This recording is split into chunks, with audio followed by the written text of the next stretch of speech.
every life has a task. Good evening, little mirrors. My name is the Narci-Capitalist. I'm the zeitgeist, the dominant way of being in the world. About me? Well, I'm the spiritual offspring of my father, capitalism, and my mother, narcissism. They tell me they are immortal. I'm 210 years old, but I always say I'm 208. I'm entitled to my own vanity, am I not? This is my friend, Vanitas Muertita. What else? Ubiquitous. I live everywhere, in every part of the world, north and south, west to east. God bless you, little mirrors. But I live in every single soul, men and women alike. But I'll tell you more later.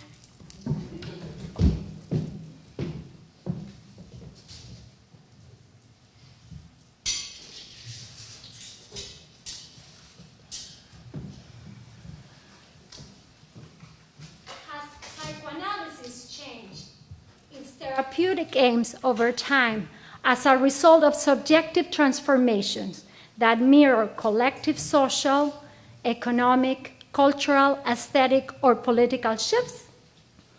Freud created a vast theoretical apparatus to support a therapeutic modality that saw the curative potential of the subject of the unconscious in the liberation of repressed sexual representation and in sublimatory dealings with the destructive forces that dwell both in subject and society, and that are responsible for human suffering. At the birth of psychoanalysis, the subject of the unconscious was personified by the hysteric and her dramatic and protean symptomatology. The hysteric subject responded to a society that demanded that she repress her sexuality and her destructive drives. But do we face a different subject today? We live in a society with an unprecedented wealth of means of enjoyment. We are surrounded by abundant objects of pleasure and the super egoic imperative to enjoy them. Clearly, such enjoyment is not accessible to all. Yet, such conditions have created a change in the way social bonding happens around the globe. Compared to the hysteric symptom of Freud's time, what prevails today is an increased presentation of addictions, alexithymia, anxiety, depression. The contemporary malaise has to do with a chronic dissatisfaction in a world that insists on commanding that the human subject ought to live to the max. YOLO, you only live once. Could we ever authentically say those all good days? Are we better or worse than past generations? Is it not the same old the repetition of a timeless struggle between creation and destruction, eros and thanatos, domination and emancipation? Regardless of your preferred answer, the zeitgeist of our global village has shifted, and as a result, we encounter some new particularities in the persistent discontent of society. Provided one has the money or the means to incur a financial debt, one has access to any product or service from the stomach to fancy. Things that were considered difficult or plainly impossible to obtain only a few decades ago are accessible today. Scientific advances have created all sorts of techniques and devices in the service of Your Majesty, the self, and its narcissistic extensions. Anxious? Please have a benzodiazepine. You can also visit the liquor store or attend one of the many local marijuana dispensaries for your daily dose of dope. Unmotivated, tired, or sad? So loved, Celexa, Wellbutrin, or cocaine if you fancy. PTSD. Rohypnol might help you erase the affect linked to the memories. Problems of fertility. A new heart is needed. Desire to change your sex. Biotechnologies are at your service. Searching for the illusion of love. A myriad of internet options with matching profiles to feed your appetites. Need a bit of sex, but too tired or afraid to go out into the jungle?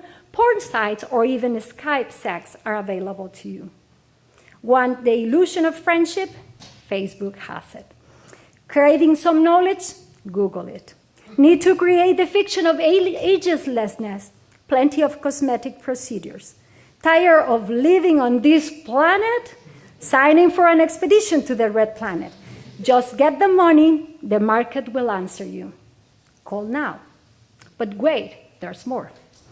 Psychoanalysts seem to agree that the conditions of the late capitalism, post-capitalism, or neoliberalism in which we live at the present time have created a new ethics that presents a perverse mode of relation, one in which the subject establishes relations primordially with objects of consumption or commodities rather than relations with other subjects. The subject of modern times is no longer the neurotic one who tries to extract some libidinal enjoyment by acting against societal prohibitions, but rather a neurotic subject who gets lost on the societal pressures that forces him to embrace a will to enjoy, the motto of the pervert. The abating symbolic efficacy of institutions, the so-called crisis of the father function, fails to insert a lack, a symbolic castration into the way we relate socially. So the subject struggles to access her desire and stays trapped in the jouissance of the other, in the enjoyment of the abundant markets. Alongside the ubiquitous imperative to enjoy, there is a continuous disavowal of symbolic castration, which leaves the contemporary subject adrift. But who is enjoying out there? In a world oversaturated with commodities, the subject privileges one commodity over any other one, the image of her own self. Self-idolatry, personal merit, individual creation over community, emotional and physical exhibitionism, manufactured celebrity status, immediate satisfaction, a limited capacity to delay gratification, generalized entitlement to better services, better marks, better deals, all are the result of the libidinal reinvestment of the image that responds to the hegemonic post-capitalist discourse that Brownstein characterized as anonymous, atheist, and immoral. Bent over backwards to respond to the perverse demands to enjoy. The subject's own image is a way of containing and at the same time increasing the unbearable jouissance. George Bataille could not be more relevant. It is not necessity, but its contrary, luxury, that presents living matter and mankind with their fundamental problems to a society of excess and image response.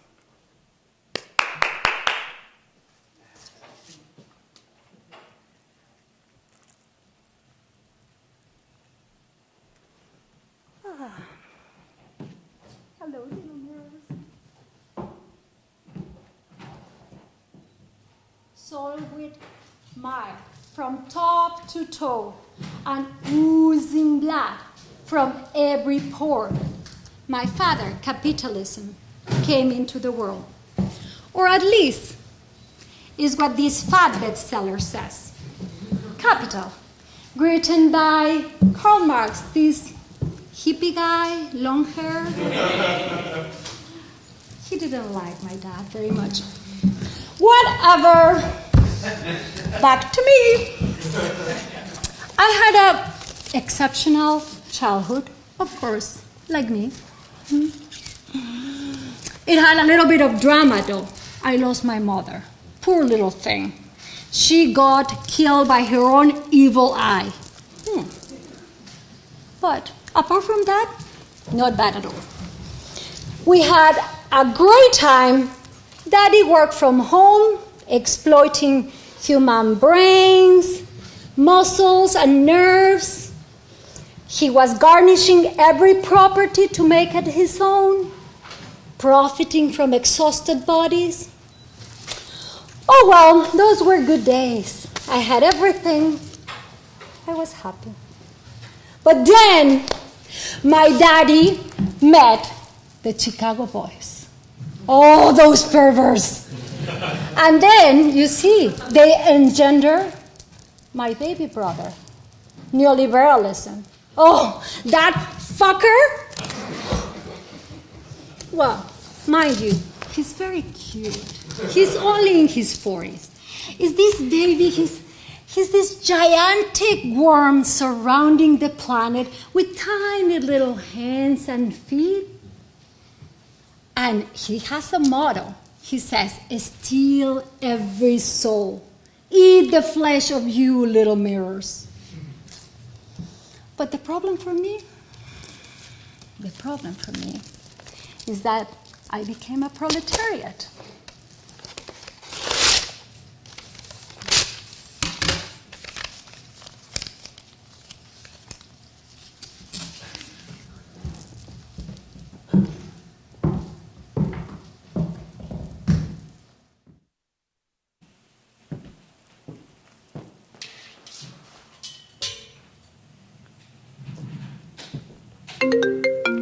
As an extension of the Enlightenment project, the capitalist project embraces liberal principles of individual freedom and the right of individuals to choose.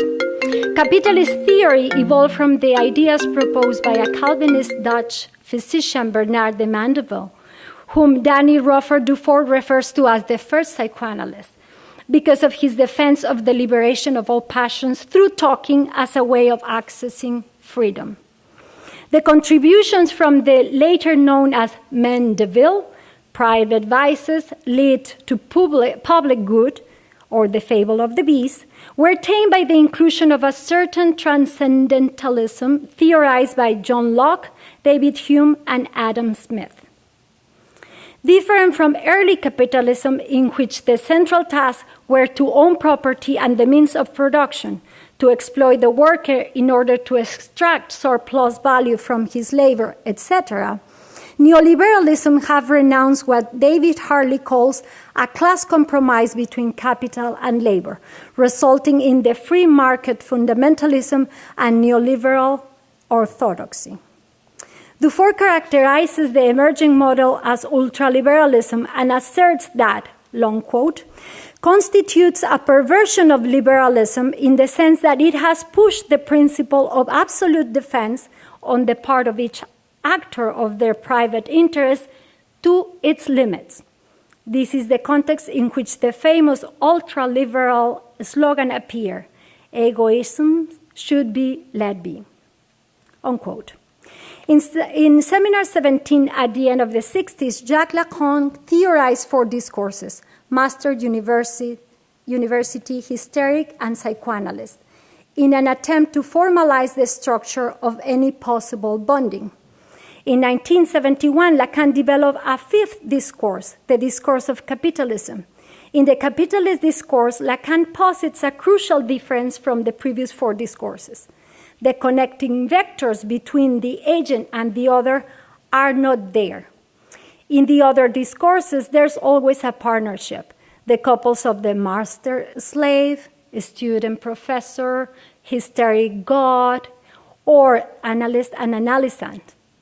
In the capitalist discourse, instead, the subject is commanded by an object, which results in the impossibility of an effective social bonding. Although the capital discourse exists alongside all the other discourses simultaneously, our sociopolitical and economic reality seems to privilege relationships with objects as the dominant way of being in the world. Colette Soler revisits this Lacanian development and proposes that our zeitgeist produces nothing else but anguish as a consequence of homogenization, schizophrenization, the fragmentation and multiplication of objects, and narcissism, a term which combines narcissism and cynicism. Soler concludes with Lacan's own statement that we are all proletariats, each with all of their objects, having nothing with which to make a social link. Nestor Brownstein goes as far as to create another discursive formalization, describing the discourse of the market as a pestilent discourse, after Lacan's hint that a new post-discourse might emerge after the capitalism. Brownstein proposes that the mechanism of such a discourse operates as bribery, arresting subjectivities by promising the subject an omnipotent fantasies of being active, feeling that he is empowered to enjoy, to control, to participate, as a way to compensate for impotency and trauma. On his part, Paul Verhaeghe states that there is a crisis of identity in our time and a new grand narrative in the social has emerged, in which the new subjective identity is mirroring itself. The prevailing meritocracy and social Darwinism, he continues, have left the subject in an unprecedented condition of loneliness. In terms of the environmental crisis we face now, the imposed discourses of the markets have pushed the exploitation of resources and man-made disasters to the extreme, revealing an anthropocentric, narcissistic component that has been explored by Luis Tamayo, Johal, and others. Slavoj Žižek is famous for his insistence on the compulsive nature of the obscene superego who commands the subject to enjoy. But does the thus characterized perverse social bond with its injunction to enjoy produce a society of perverse or no? Or not? De Klerk states that a society that privileges libidinal enjoyment or jouissance is a societal form that doesn't fit the neurotic subject very well, because what sustains the neurotic subject is love and desire.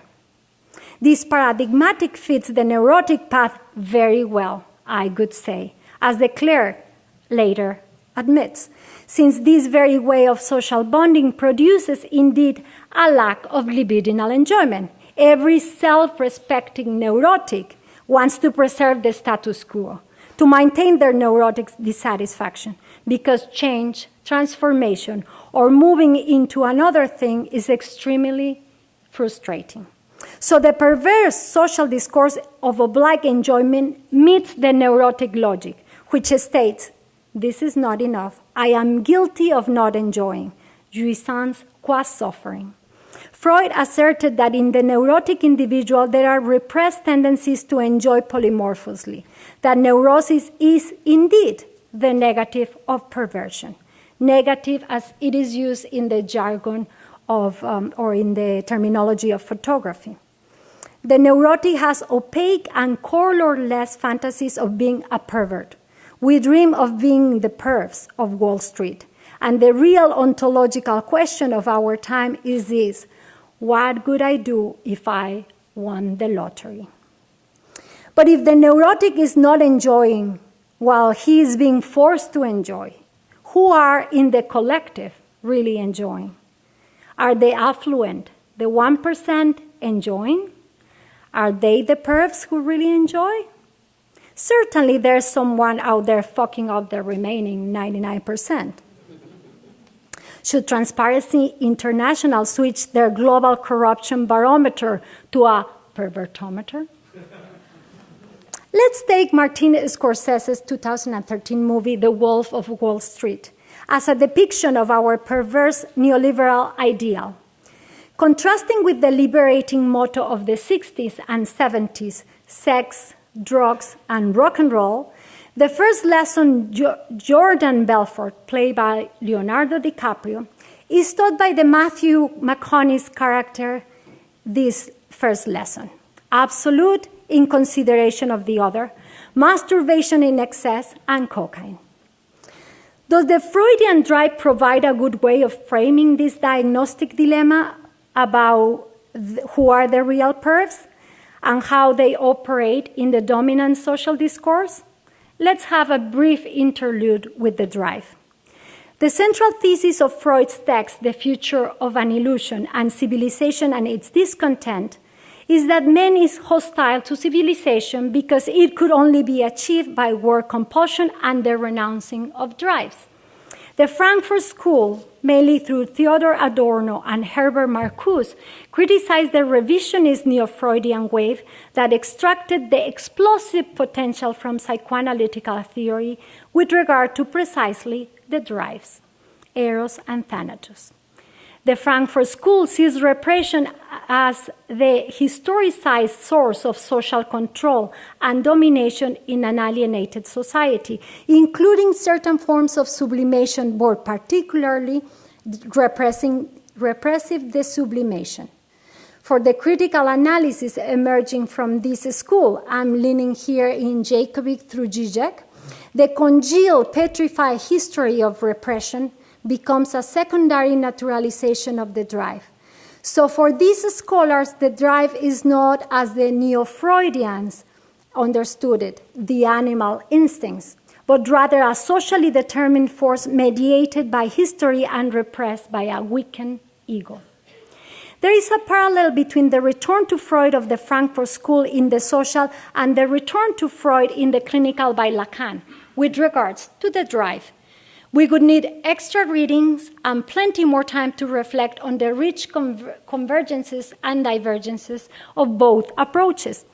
However, it is clear that by different means, both maintain the antagonistic condition, the perpetual contradictory tension between the demands of the individual drive and its metabolization in the social. The drive is an economic concept in the Freudian apparatus. So instead of going into the minefield of difficulties of qualifying the antagonistic historical process between the subject drives and society, I want to frame the issue of the pervs of the world with a byproduct of the drives, jouissance, the way wealth, labor, or value, batile and exuberance, get distributed in the globe. Jouissance is the excess of bliss with a sexual connotation, not dialecticizable and at the core of our experience. All drives want to reproduce something previous, and they repeat it in spite of the well-known displeasing consequences, paradoxically generating another kind of pleasure that Freud said can be experienced as such. This is what Lacan calls jouissance, a combination of punishment and enjoyment, a morbid pleasure, masochistic.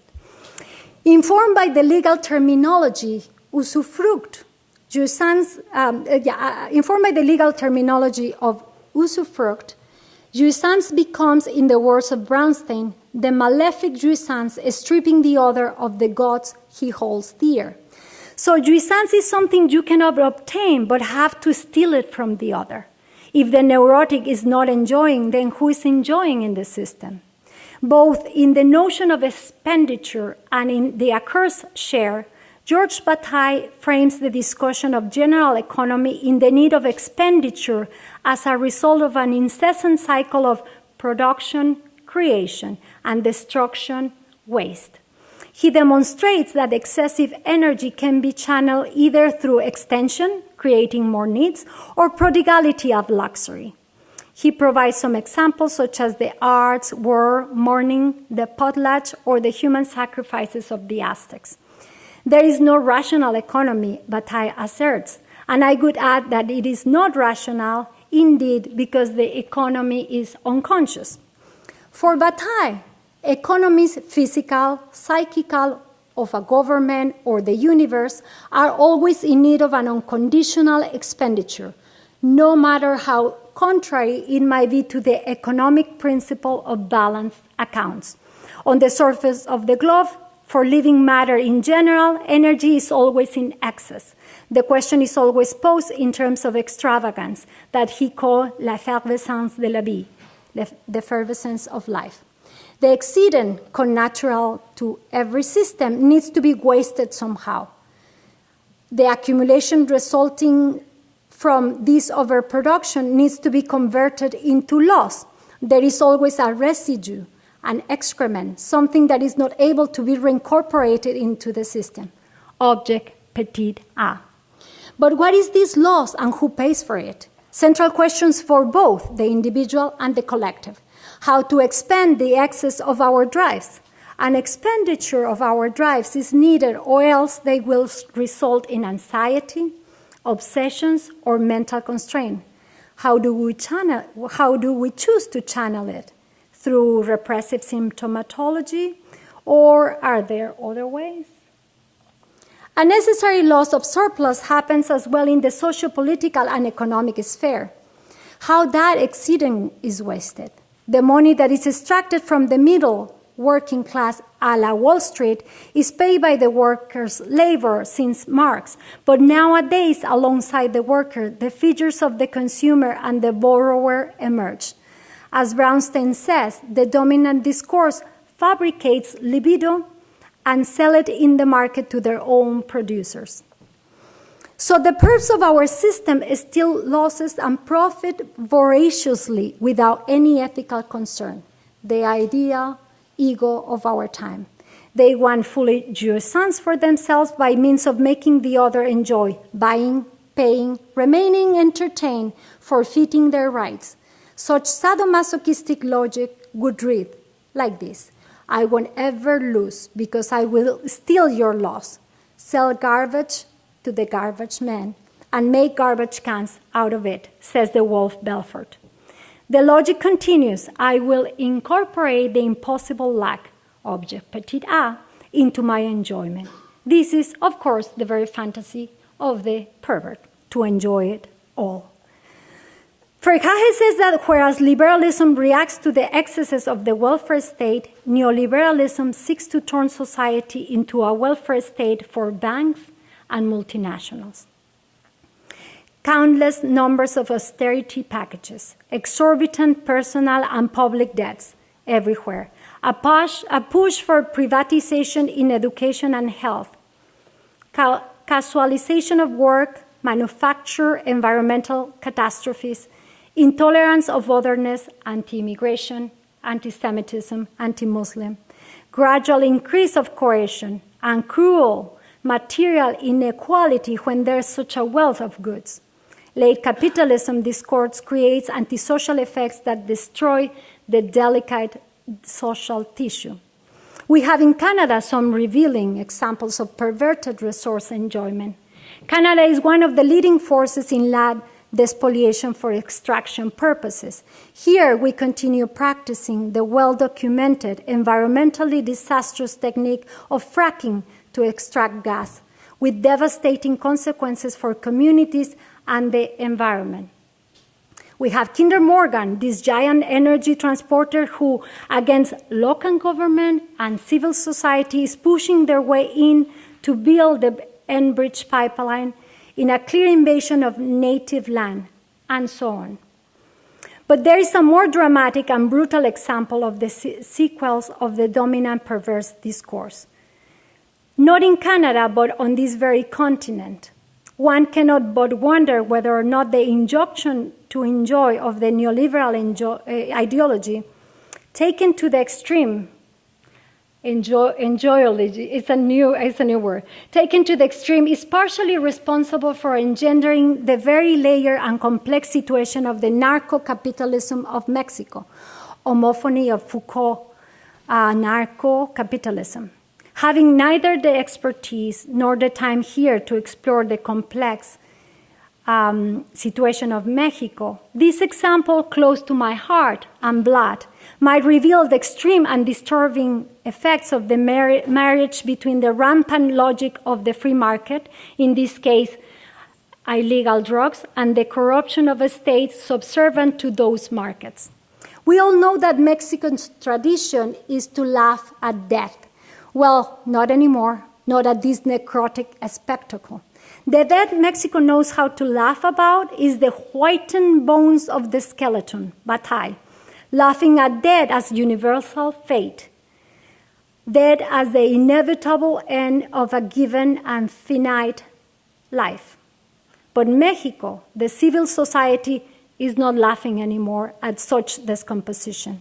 It can laugh at the corruptly exonerated deaths perpetrated by organized crime, the narco cartels, supported and protected by army, police, and the legal system of the inept and criminal Mexican government in power. Nothing to laugh about there. Nothing to love about that.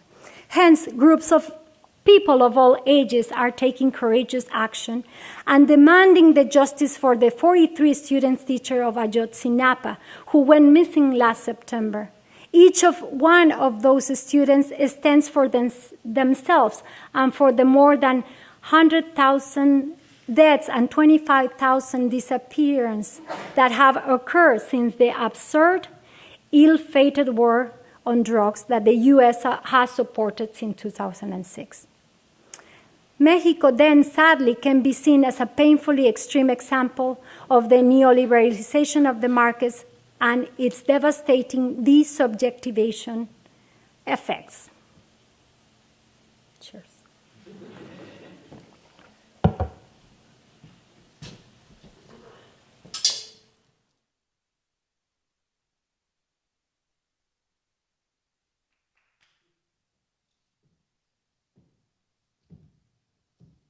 I'm back, little mirrors. That chatterbox couldn't stop. Well, time to show and tell.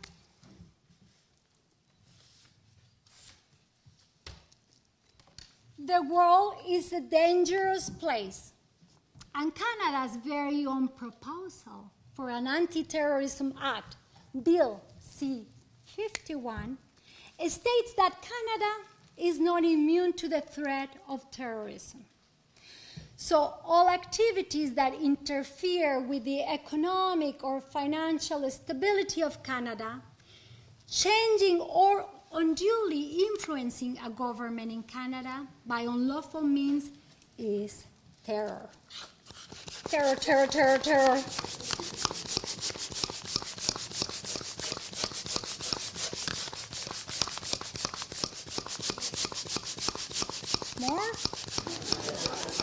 More terror.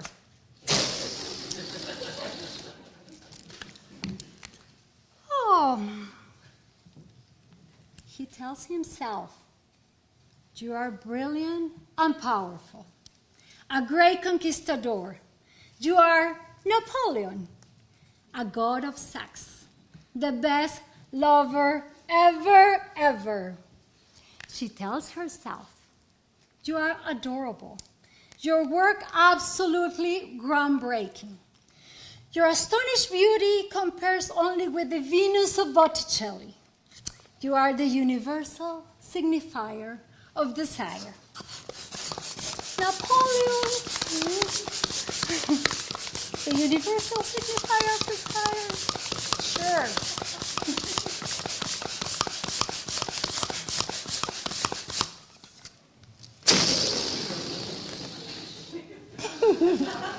Ouch. Oh, well, I'm getting a little tired. Shall I pop them? Shall I pop them? I'm going to pop them.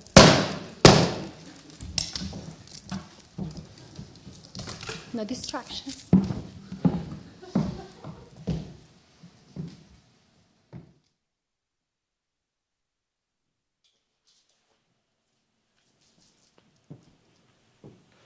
From symbolic proletariat to imaginary monarch, Your Majesty, the self-image. In the most popular version of the myth of Narcissus, that of Ovidius, Narcissus is the son of a river, Cephiso, and a river nymph, Liriope. The parents interrogated Tiresias about the fate of their son, and he responded with the oracle, as long as he doesn't know himself. Narcissus, a beautiful young man, rejects a hug from the nymph Echo, who loved him dearly. And heartbroken, she turns into a tree. The gods listen to some prayers from the heartbroken of the world, and Narcissus merited a punishment.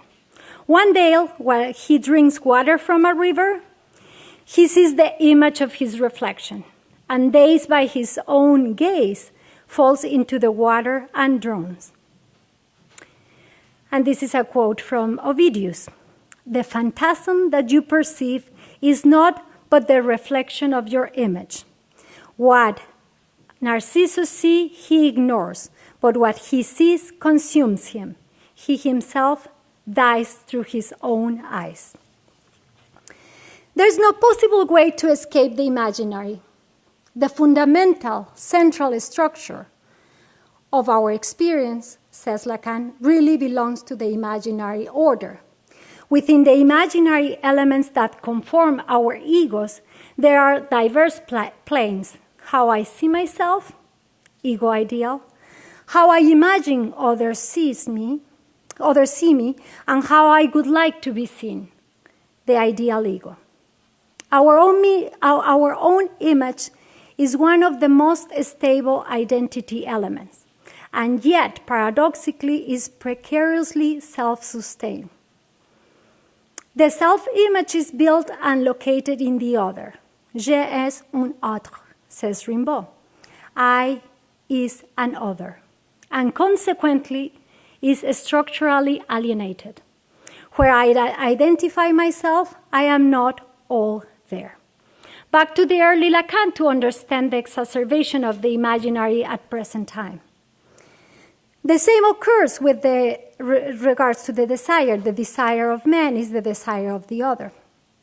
The structural condition of the ego as an imaginary production meets the logic of the market, and as a result generates an exacerbation of the narcissistic self-image, which I argue is our contemporary privileged and highly fetishized commodity.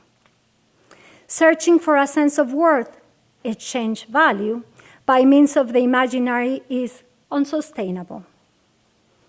If we are alive, narcissism is inevitable, as it structures all of men's relations with the external world.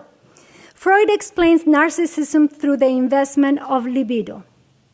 Primary narcissism is non-objectal, is the sleeper, the baby, the psychosomatic phenomenon that Lacan connected to the mirror stage and the creation of an Umwelt, a gestalt of a corporeal image that makes up the unity of the subject. Secondary narcissism refers to the libido invested in the objects that promote the emergence of identification. For Lacan, this narcissism is in immediate relationship to the small other, with whom I identify as a consequence of the mirrored stage. Hence, narcissism requires an image, a phallic one. The phallus draws its value from the real, erect penis, but obtains a different function in the symbolic and imaginary realms. In the symbolic, the phallus stands for a missing signifier that allows to exercise signification via the castration function. In the imaginary, the phallus is the bolstered image produced with our ideals. Our ego is a phallic balloon we inflate with air.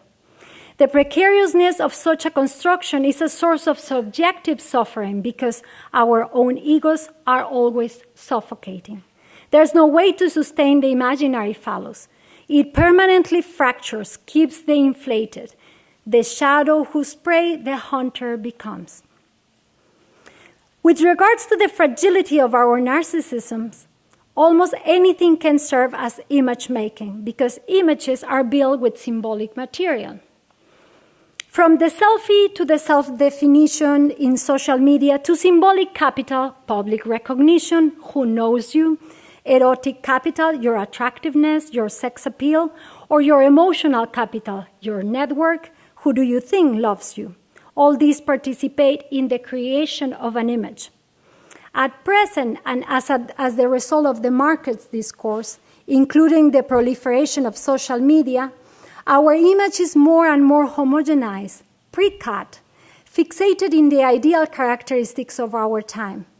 White, slim, rich, young, famous, beautiful, active, healthy, and successful. Such a self-image deceives the subject into believing that, symbolic proletariat. He has become royalty, a monarch of his own kingdom.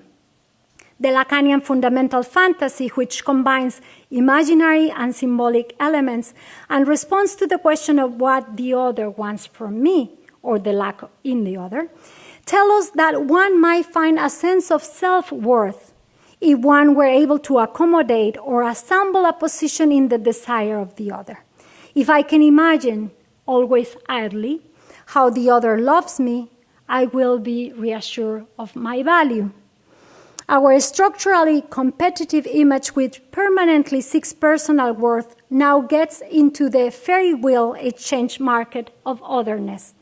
My own image has turned into my very private Dow Jones index. But such a commodity is always jeopardized, like the real markets, due to our innate alienation in the other. My worth is contingent on the other, and in this structural alienation, always in dialectic with a movement towards separation, we find the very first form of social domination. Without going into a moral-stricken denunciation of the decadence of values a la Christopher Lasch, whose book is, by the way, brilliantly descriptive and therefore highly entertaining. My point here is that the most honorable expenditure of our energies nowadays gravitates around the production of our image as a means of enjoyment. By doing that, the social dominant is becoming less sensible, the sensuous tending towards autoerotism, less socially genuine and more alone. The deluded ego of the human animal, certain of his self-mastery, autonomy, and reasonable nature of his ego, is duped. Lacan says, for this image of himself in no way contains him.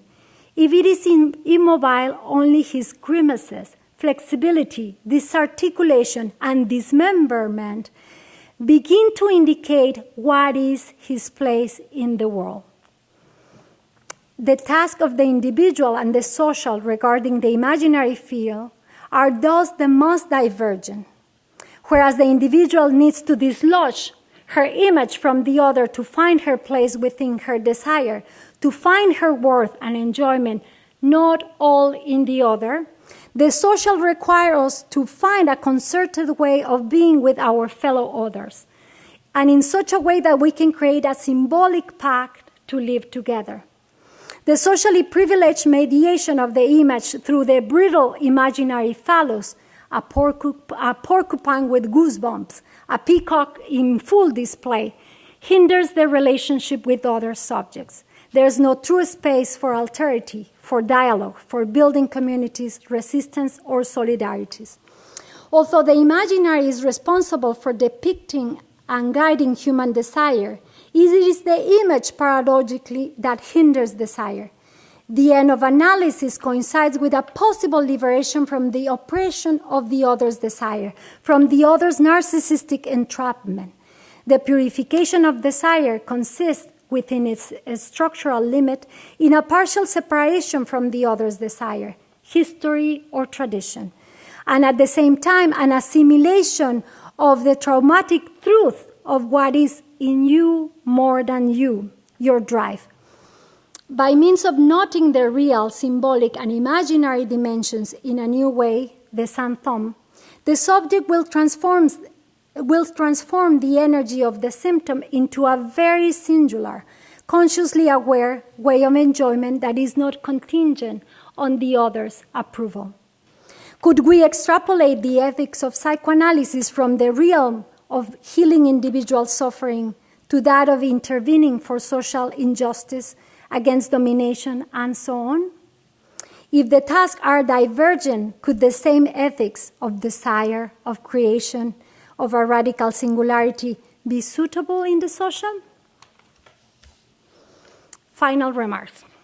The task of dealing with our violent drives, the fourth choice of bolstering our image, and the aloneness brought about by the dominant discourse of the markets, an aloneness that goes beyond metaphysical helplessness or existential loneliness, confront the subject of our modern times with an epic task, both at the level of the individual and at the level of the social.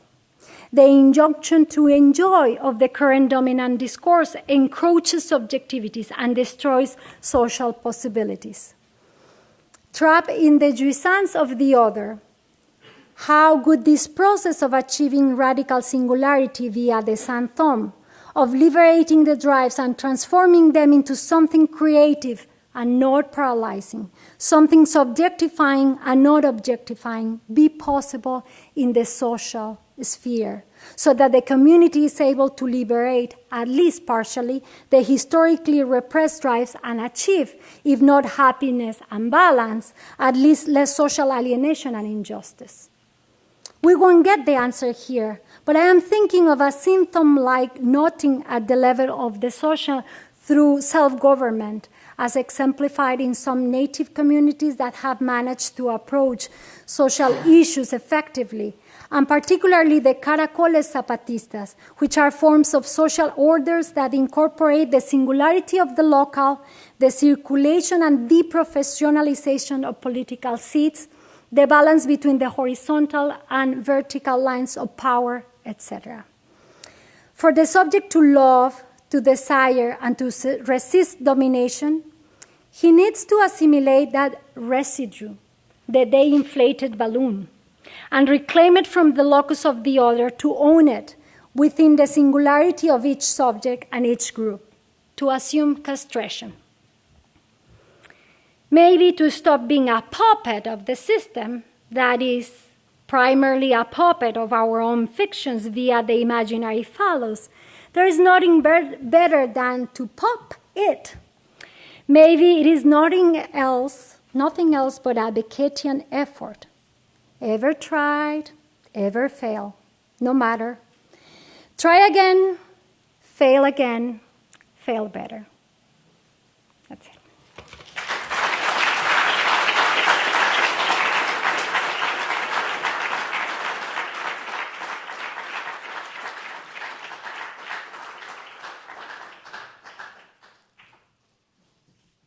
Okay, little mirrors. That's all for me.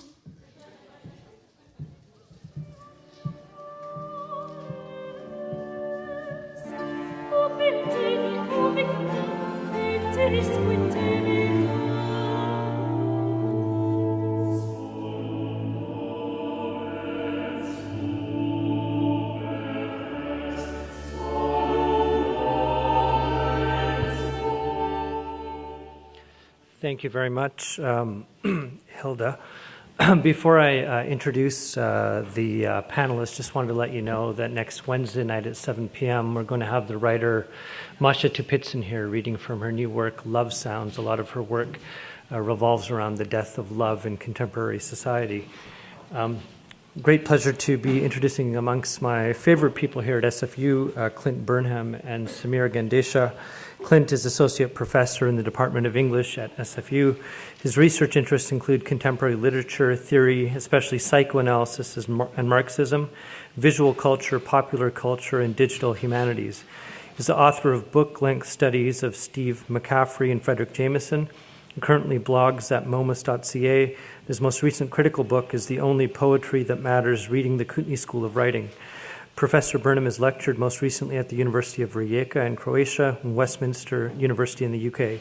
During his sabbatical in 2014-15, Clint was on a residency at the Urban Subjects Collective in Vienna, where he was writing books on Slavoj Žižek and digital culture, and on Frederick Jameson and the Wolf of Wall Street.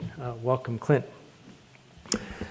Next, we have Samir Gandesha. He's an assistant professor in the Department of the Humanities and director of the Institute for the Humanities at SFU. You just demoted me. Oh, sorry. Full professor. Specializes in modern European thought and culture with a particular emphasis on the 19th and 20th centuries. His work has appeared in Political Theory, New German Critique, Kant Studien, Philosophy and Social Criticism, Topia, The European Legacy, and many other journals. The Cambridge Companion to Adorno and Herbert Marcuse, Critical Reader, one of the books he's involved with several other edited books. He's co-editor with Lars Rensman of Arendt and Adorno, Political and Philosophical Investigations with Stanford in 2012. His book, co-edited with Johann Hardel, Reification and Spectacle, on the timeliness of Western Marxism with the University of Amsterdam Press, and forthcoming later this year, the recently completed also with Johann Hardel, Poetry of the Future, Marx and the Aesthetic. He's recently lectured at the Center for the Study of Marxist Social Theory at the University of Nanjing, the Taipei Biennial at the School for Language, Literature, and Cultural Studies at Jawaharlal Nehru University in New Delhi. So welcome, Clint and Samir. So I'm just going to hand it over to them to get started in the conversation. We'll be joined by Hilda in a few minutes. She's just, our superhero is on a costume change, so she'll be joining you. So your microphones are right beside you. No, you can just grab a microphone and start talking, and she'll make action. Sure, I'll make sure. You go to the podium? We'll go to the podium. Prepare it here, so I should do it this way.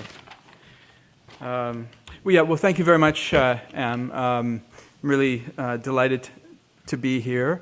I should start with a confession, of course, which probably doesn't need to be made. People already know this, I'm sure. Not a Lacanian, never have been one. So the technical expertise in this talk will be of varying consistencies. So please, bear with me.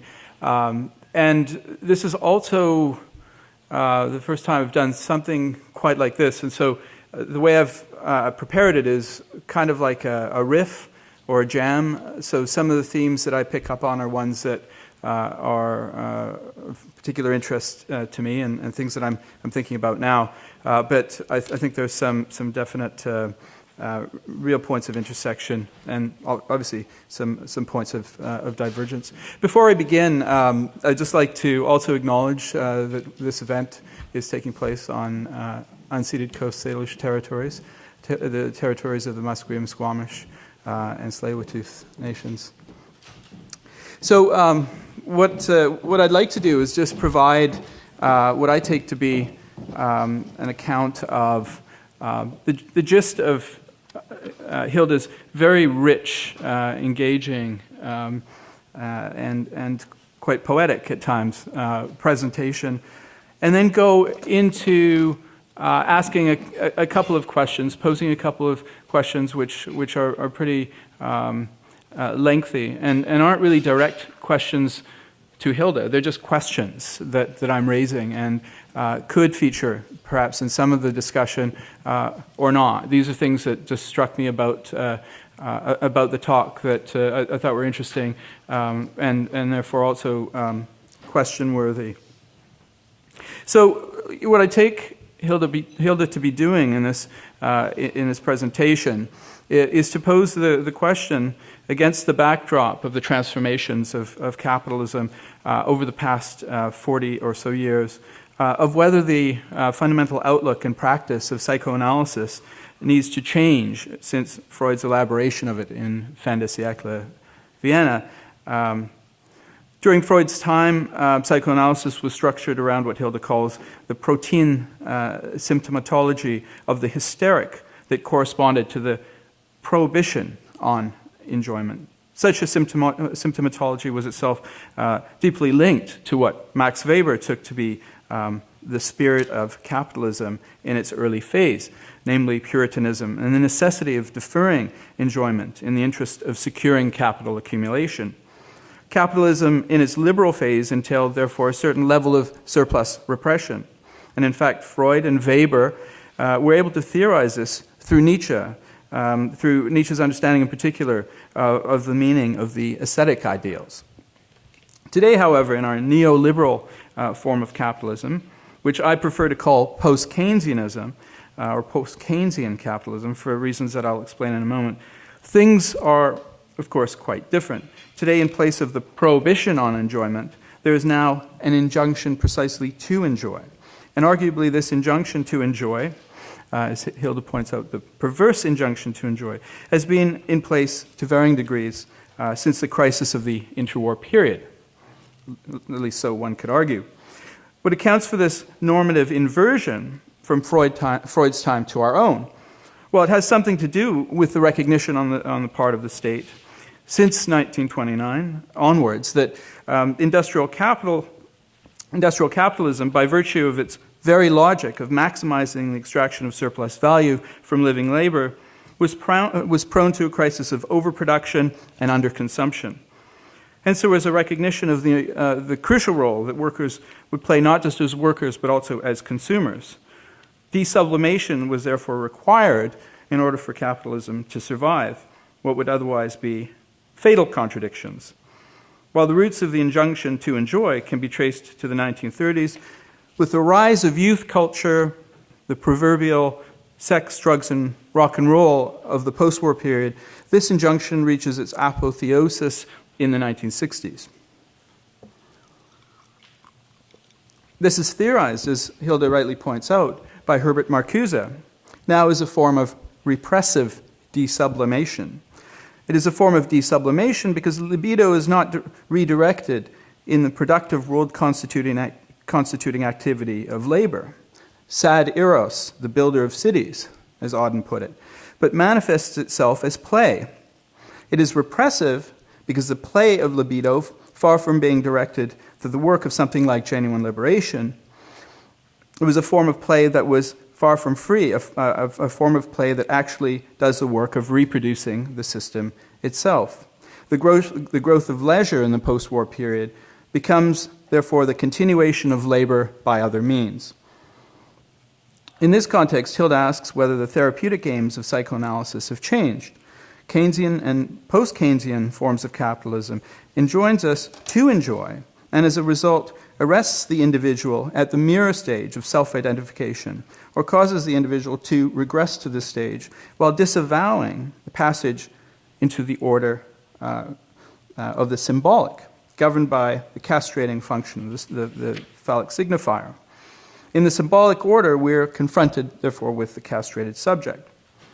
According to Lacan's discourse theory of institutions, it is a discourse of the analyst that plays the key role in revolutionizing the social world, precisely by helping the analysand to come to terms with the barred nature of his own subjectivity, and therefore the impossibility of achieving specular wholeness and opening up the desire for the desire of the other.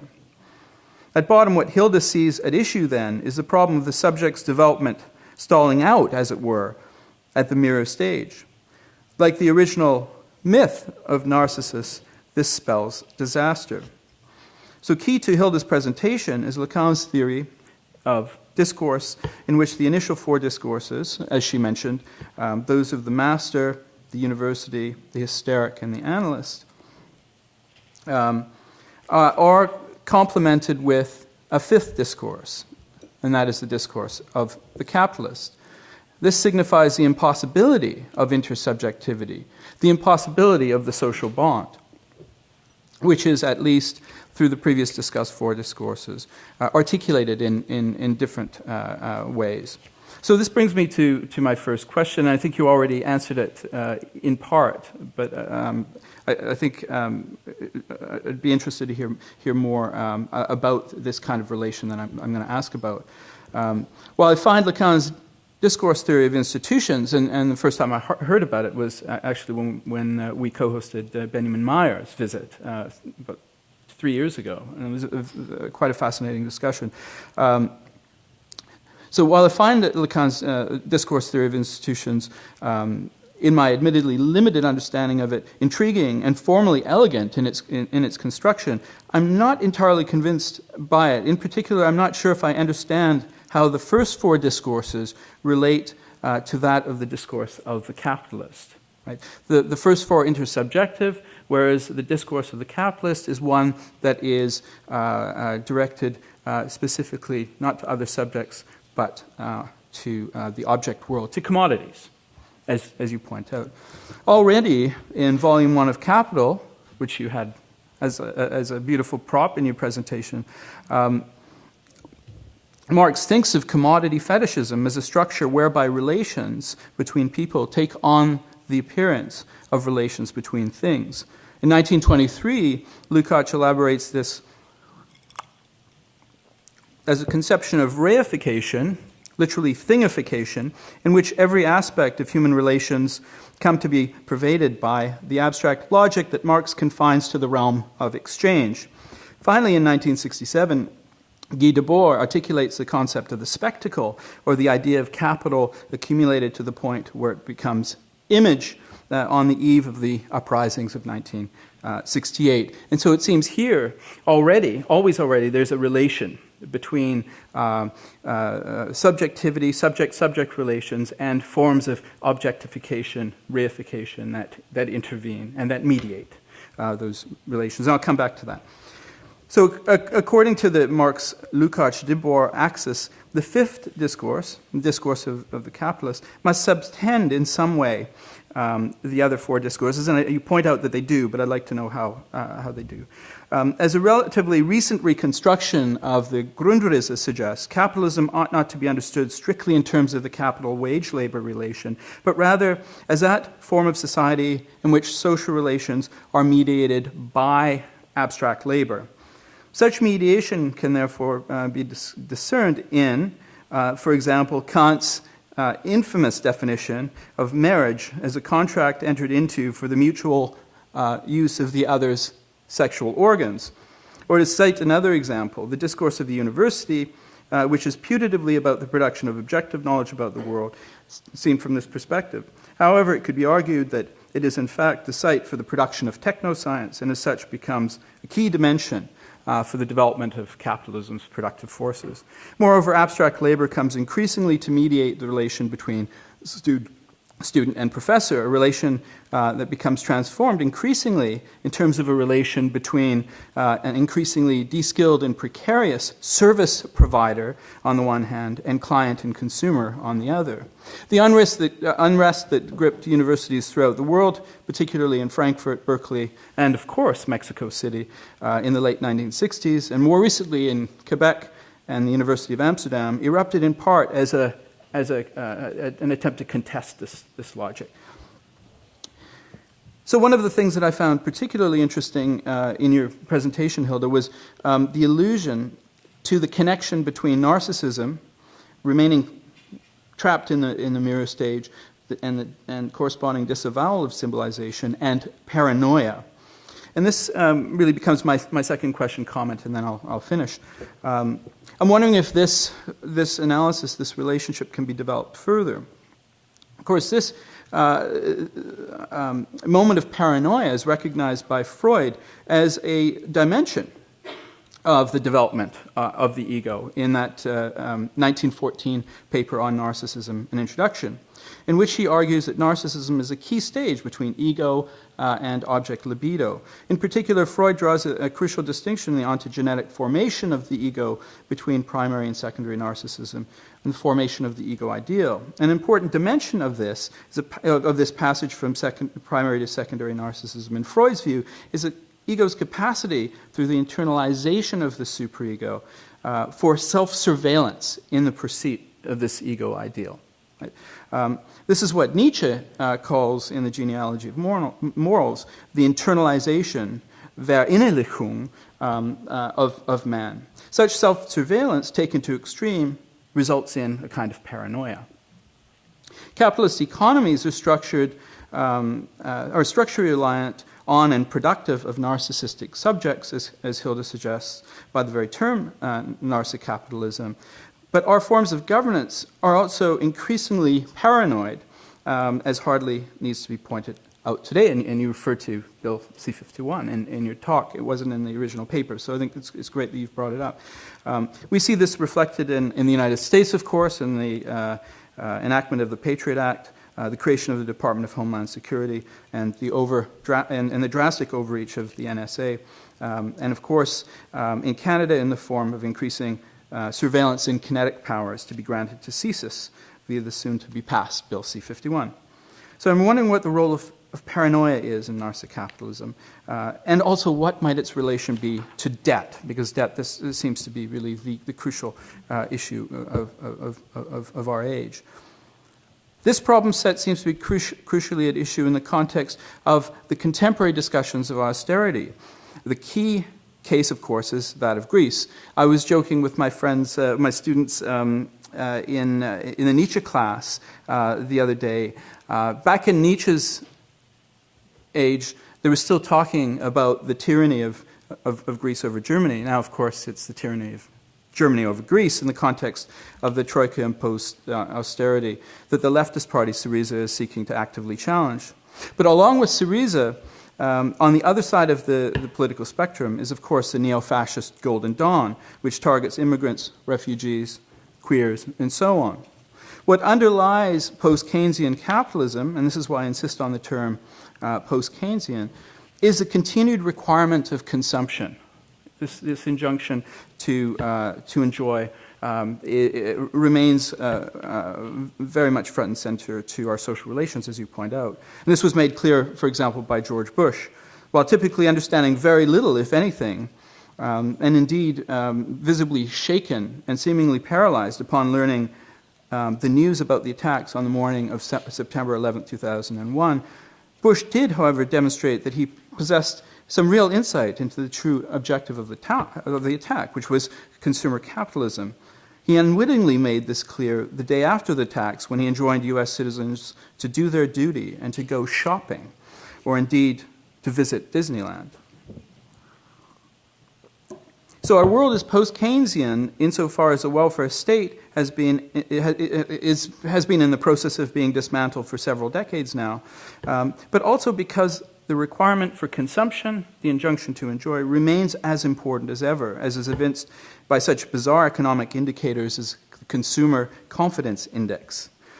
So obviously, this is a growing contradiction between the dismantling of the welfare state on the one hand and the requirement for constant levels of consumption on the other. How is this contradiction addressed? Through financialization and the growth in private and sovereign debt. Perhaps the morosity that you point out, Hilda, of jouissance has to do with the fact that we're compelled to enjoy, but with that enjoyment comes debt, and debt entails guilt. As Nietzsche notes in the genealogy, the German word Schuld means both guilt and debt, which Walter Benjamin, in a fragment called Capitalism as Religion, written in 1921, just on the eve of the massive devaluation of the mark, refers to as the demonic ambivalence of this word, Schuld. Financial institutions whose profits continue to skyrocket provide precisely the credit that underwrites enjoyment. So maybe it's really the banks that are the perverts, that are enjoying. This is why they become, like God, simply too big to fail. Our debts to them are infinite, something that Deleuze and Guattari talk about in Thousand Plateaus. They can be repaid inasmuch as the Christian's debt to God for the sacrifice of his Son on the cross can be repaid. So central has financialization become to our current social relations that certain thinkers argue that the debtor-creditor relation has replaced the capital-wage-labor relation. While this claim seems on the face of it preposterous, it is an indication of how pervasive the sign of Schuld, debt and guilt, and the resulting compulsion to punishment under conditions of austerity has become. Perhaps the difference between Syriza and Golden Dawn could be said to lie in two different responses to the same crisis. While Syriza evokes a deep Greek democratic tradition in which citizenship was classically defined by Aristotle as ruling and being ruled in turn, Golden Dawn, in contrast, seeks to establish a vicious circle of endless subjectification grounded in punishing and being punished in turn. Thank you.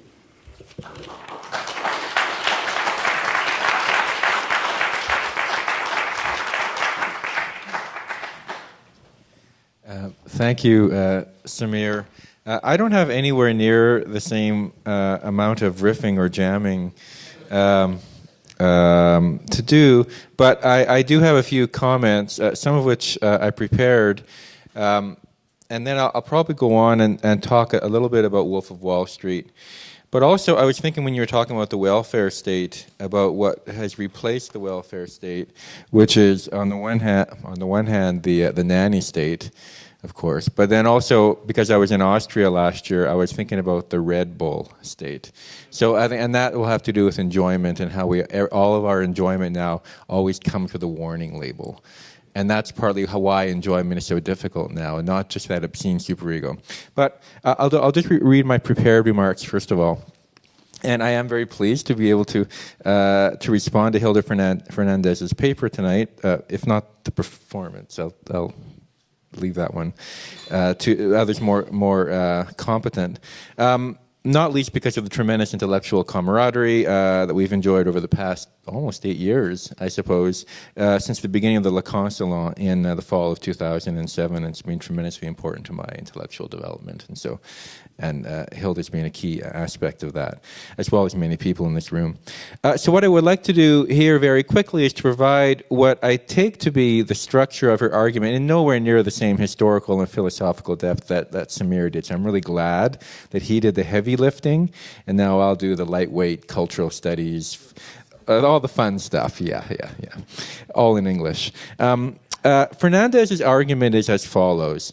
And this is working from the paper that she sent me earlier this week, so not from the final version. Psychoanalytic theory and clinical practice must acknowledge that we are suffering from a crisis of enjoyment due to the decline in symbolic efficacy, the end of the paternal function, combined with the disavowal of symbolic castration. That is, on the one hand, there is no big other.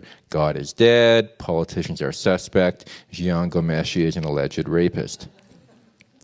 On the other hand, we can have whatever we want, from designer drugs to sex change operations. This plenitude she connects to Lacan's capitalist discourse, arguing via the post-Lacanians Verhaeghe, Soler, and Brownstein that rather than the master or the hysteric, we are enthralled with the object, the commodity. The perverts are the libidinal capitalists depicted in The Wolf of Wall Street, and our only and inadequate response is a narcissism of the selfie. Lacan's mirror stage is now a commodified hashtag. Now, for many leftists, queers, or post-colonial critics, Lacanian or post-Lacanian theory seems to play too loose and too fast with the social facts on the ground. There is no big other. How do you explain drone warfare, the NSA, missing and murdered Indigenous women in Canada, or police shootings of black men in the US?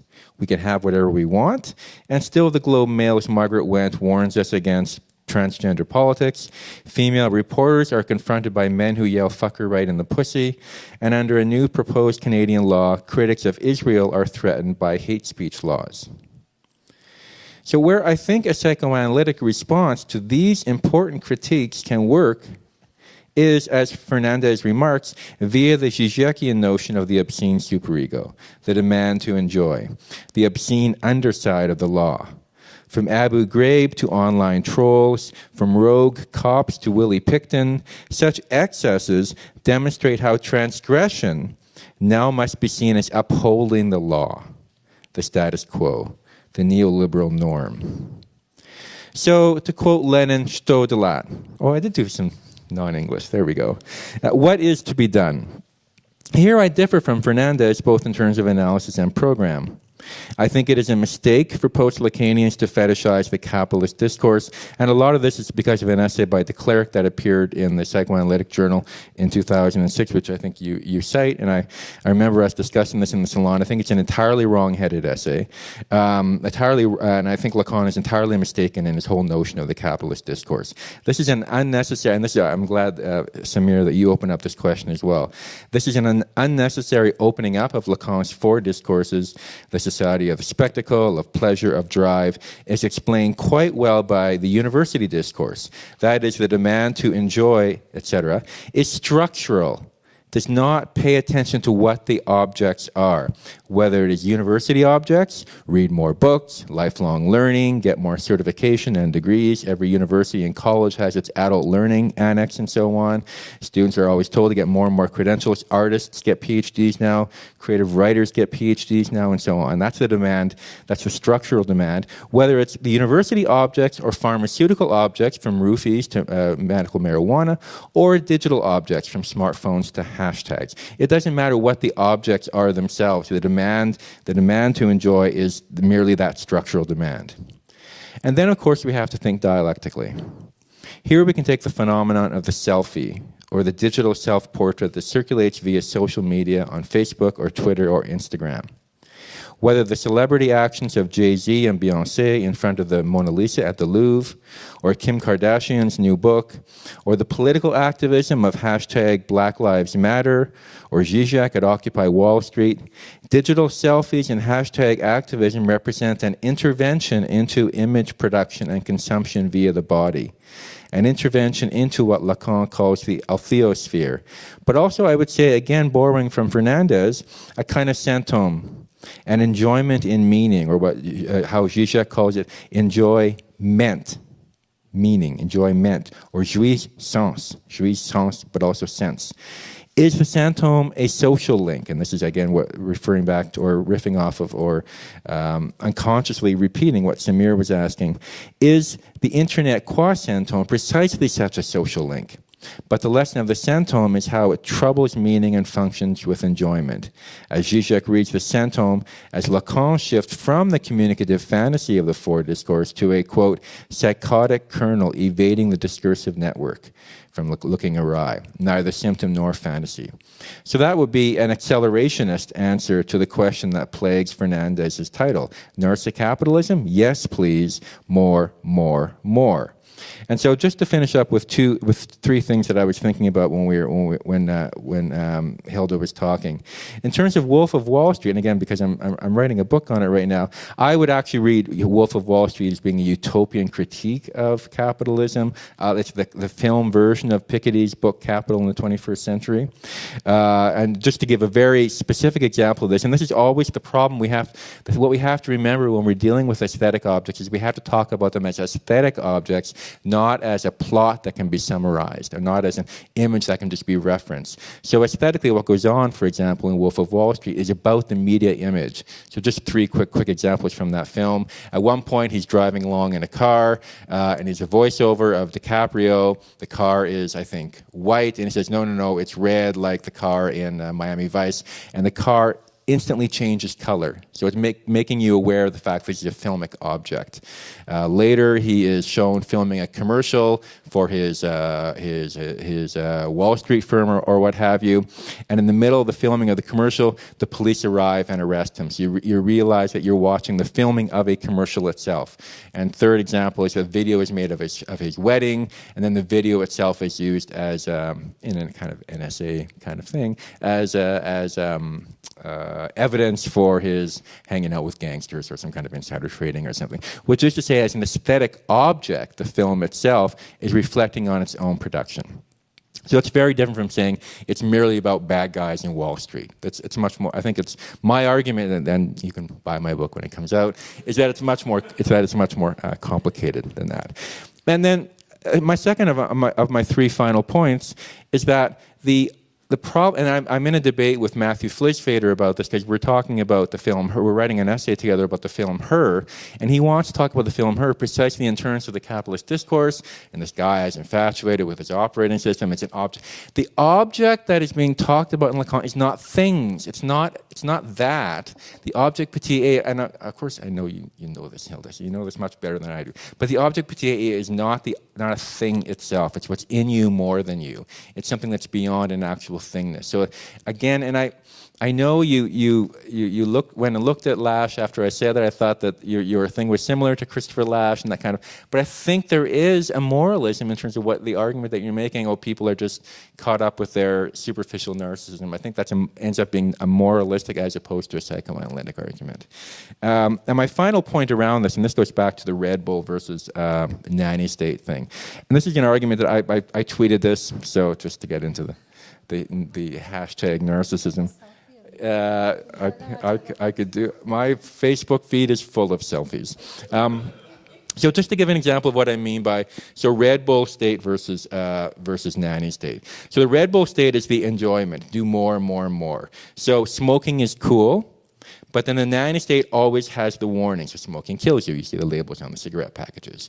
Or Red Bull state is always text, but then nanny state would say, turn your phone off at the movies. And you notice how there's always ads now at the beginning of the film for Bell or Telus or Rogers or whatever, and you play games and so on even in the movie theater. And then so it's both to use and to enjoy, and then to enjoy it properly and to turn it off. And just a few more sort of, I mean, because obviously this is a lot of fun. Gambling is fun, but play within your limit. Have a drink, drink responsibly. Have sex, but safe sex. Engage in BDSM, bondage and discipline and so on, but use a safe word, which is Jean Gomesh's whole problem. He didn't have a safe word. Borrow money. We must go into debt. Capitalism depends on it, but then austerity measures. Extreme sports, but insurance is required. Enjoy exotic foods, but eat locally. And then I kind of have my final. So the 100-mile, local exotic food sort of diet and so on. My final one, and my final thing, and it's a little chart that I have that's both Red Bull and Nanny, would be torture. Because torture is the demand it's the enjoyment on the part of the torturer, but obviously it's a form of discipline at the same time. So. And I think finally then in terms of do I have a question for Hilda? My question is, how do we conceive of this present moment without falling into the nanny state, right? Because that's the discourse that I see happening. On the one hand, you want to enjoy, you were performing, that's a matter of enjoyment, right? And we want to enjoy, everyone wants to enjoy, but then we also have that niggling thing, in the back of our heads telling us to enjoy responsibly in that. So how do we, as psychoanalytic critics, talk about enjoyment without falling into that nanny state paradigm?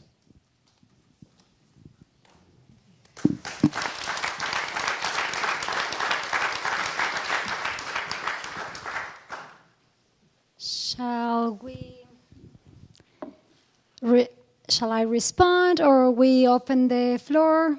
Respond. Okay. So thank you both for being so generous to respond to my paper. Thank you very much. I really appreciate both. And I have a lot of people to thank, but I'm not going to go right now there. About your questions, Samir, the shift between the four discourses that Lacan does in 1972, from the four discourses of the hysteric, the master, all of those, he shifts, he proposes to do a little bit of a shift in the master's discourse to explain the capitalism. And by doing that, he changes the direction of the relationship between the agent and the other. There's no longer a connection, right? It comes, the subject is interpolated by an object. And as a result, he's going to produce a knowledge of some sort that is commanded by the master discourse. The master signifier. So I think that what he did at that very moment in 1972, and he framed it in the discussion of love. He said this discourse, the capitalist discourse, doesn't know anything about love. I know that love is a very heavy theme to involve with politics. There's so much to talk about, but the point is that the capitalist discourse continues existing with the other, alongside the other.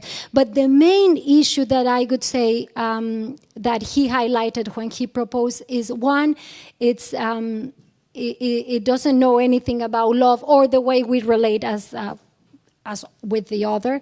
One, and the other is that is not providing a possibility of engaging with a certain law.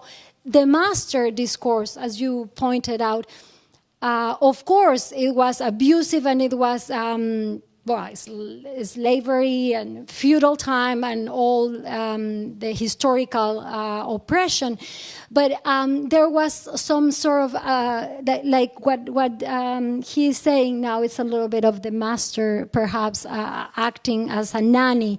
Like there's a contract in a way, enjoy but not insecurity. So I could say that Lacan proposes that the capitalist there's a breaking or a weakening of the law in this new discourse. So it's what I just kind of think at the moment in terms of. Paranoia, it's a beautiful example because precisely Freud discusses in Schreber, in the case of the President Schreber, in his Paranoia, a full state of narcissism. It's psychosis is originally defined by Freud as a problem of narcissism, and he called them at that time. His diagnosis, it was a narcissistic illness, and because it was not possible to incorporate any other but himself. Now the problem with paranoia is that it goes one step further than the kind of regular neurotic narcissist, because there's the possibility of disengaging from the image produces a complete disintegration. So it relies completely on the image. The symbolic is not mediating that relationship. So in that way, if we could extrapolate that into the social, it could be like a psychotic state. A narcissistic psychotic state that disengaged completely from the means of symbolic regulation or mediation. Now, in terms of whether or not this is a moralistic, I totally disagree with you, of course, because it's not moralist. I mean, I'm a clinician. Like, I define myself as a clinician, not necessarily as a scholar. I come to this problem of the social and the individual from what I learn and in my own analysis and what I practice. So it's not a moralistic endeavor in terms of attempting to dismantle the problem of the imaginary. I think that a lot of the research that is done now disengages from the imaginary, and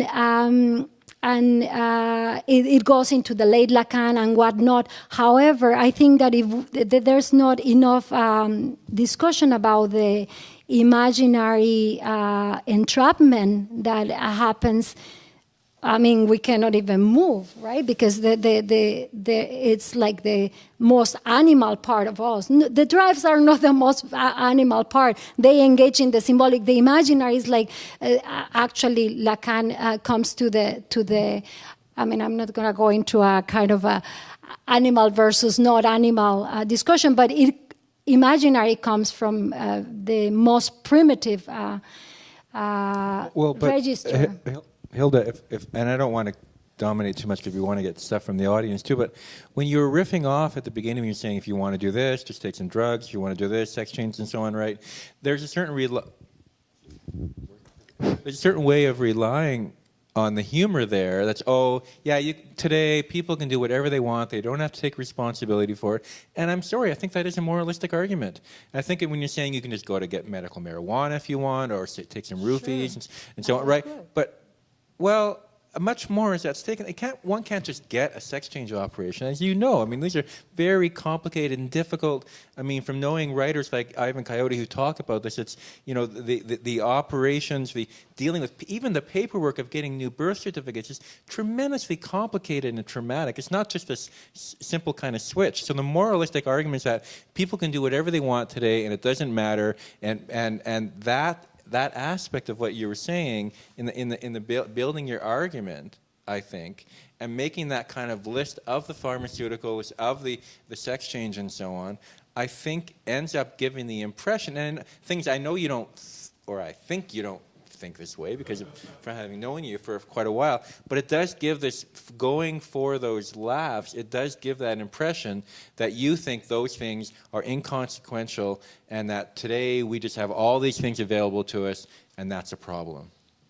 That sounds moralistic. No, well, my point was that the means of enjoyment that we have available are incomparable with any time before. I have nothing against enjoyment, and you are right. I enjoy my performance, but was pretty much about enjoying. But it was not necessary to have your approval, my husband, my family, my patients. You see what I mean? I don't have any problem with enjoyment and the many things that you can do, whatever. What my point is that in that situation, you get lost. You get lost in the sense that your image gets even more alienated because you are just trying to fit what is the society ideal. And I really believe, because I think that I am all the time listening that into myself and my patients, that it's the imaginary is what traps. And my point is that we are not enjoying enough. We are suffering as a consequence of trying, like the enjoyment, and that was another point that I wanted to mention. Jouissance is not only the libidinal enjoyment about having a good time. It has this connotation of suffering. So the debt that comes with all this force to enjoying yourself, it's part of what caused the suffering. So my interest was more not so much in having fun or in the enjoyment, how those available things make you suffer more. Well, that was my point. But shall we open the door? If I could just Sure. say a couple of things. The first is I appreciate very much your response to the discussion or the question that I raised about paranoia, and now you raise the issue of psychosis, because Paul Verheij wrote this quite interesting piece in the Guardian about how neoliberalism creates, or it brings to the fore, encourages psychotic elements of one's personality. So in order to actually succeed and survive and thrive in a neoliberal order, one has to, in a sense, be psychotic. So the other thing that I'd say as well is I think the way you're grounding your analysis in a certain account of capitalism, discourse of the capitalist, I think, from my view, I think that insulates you to a large extent from the charge of moralism. I think there's some structural imperatives that lead down this path that aren't simply individual choices that can then be judged from a moralistic standpoint. So I think that I'm not sure that charge applies. Anyway, I think it's probably a good time to open it up. Paul. Ian. I'd like to just make a great discussion. Really good thinking there. I'd like to just make a comment about the capitalist discourse, because I think actually that Clint is right here, or at least I want to support Clint a little bit in this against the two of you there. I think you are, two of you on this side, are deploying some form of a reification critique,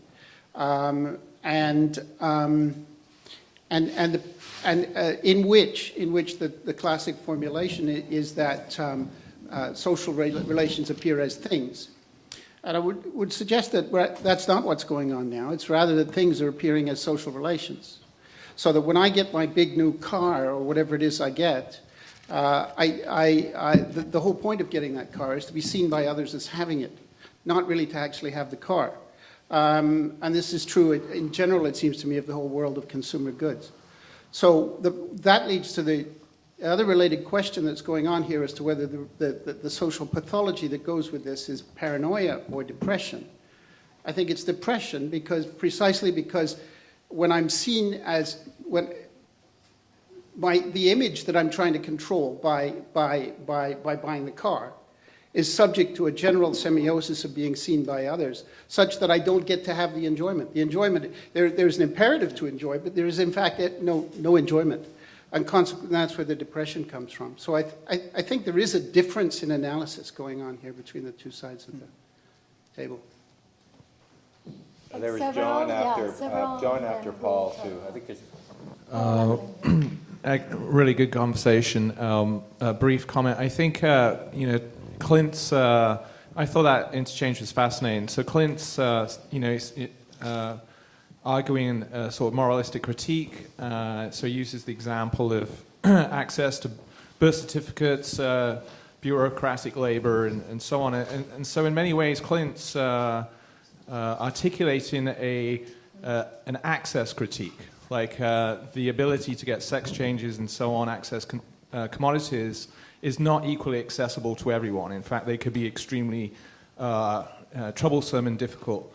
And then Hilda's response, I think, can counter that moralistic critique, one, by saying, I'm not anti-enjoyment, but I thought the big point that Hilda was articulating was that these are ideals. So these can be, there's obstacles, as Clint's articulating, to access the sex change and the perfect image and so on, but I think crucially these are ideals that people strive for, that people aspire to, and therein rushes in another libidinal economy there. So I just really appreciated the frank exchange between Clint and Hilda in that moment. And also to build on that moment, I like moralizing when I do it. And Frederick Jameson, and you're getting that critique of cultural narcissism from Jameson's New Left review piece that you like. Jameson likes moralizing when he does it, and Samir likes it when he does it in terms of left versus right politics. And the culture of it did feel a little moralizing, but so is it when you say we're in danger of the nanny state, which is a pretty strong condensation of if Hilda is too glibly articulating various ways you can gratify yourself, the notion that critiquing that kind of gratification necessarily leads to nanny state is a similar kind of slightly too fast of a move for me. And I'm wondering whether moralizing isn't oftentimes just a tool we use to beat each over the head when we don't share exactly the same morals. So it's more the narcissism of small differences. Yeah, or that we cannot avoid altogether a moral stand. And then we probably should not, right? I mean, Freud was not wrong that you need to separate. Yeah. Yeah. Can you try like this? Okay. Yeah, I just wanted to ask all of you really about the maternal, because one of the things I'm interested in from a political economic point of view is part of the compulsion to consume has to do with the fact that within the wealthiest nations we now have fertility rates that are not actually able to consume like we should be able to consume. So the wealthiest nations have the lowest fertility rates and the poorest agrarian nations have the largest numbers of people, but they're also the poorest. And those are the ones from whom the surplus is being extracted, and those that are the wealthiest and the smallest in number are being asked to consume.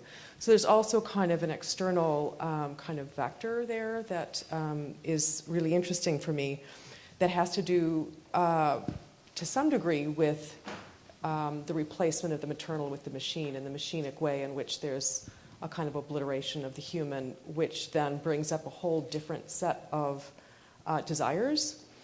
And one of the things that I'm kind of interested in, and I really liked what Hilda was saying in the sense that I don't really agree with what Clint was saying, that I think there's an unevenness of the geography, so that if you were to ask somebody in a rural village, let's say in India, would you like a sex change? The idea is an impossibility. Whereas when you're in, somebody, the Capitalism and Gay Identity, which looks at you only can have that plasticity of body once you actually don't need reproduction any longer. So it becomes a possibility both with an enormous amount of money and the fact that your body doesn't need to be reproductive. So I think that this whole notion of the maternal being translated into the market as well, that the market becomes the breast from which you suckle rather than in an agrarian context where there actually is a maternal from which you suckle.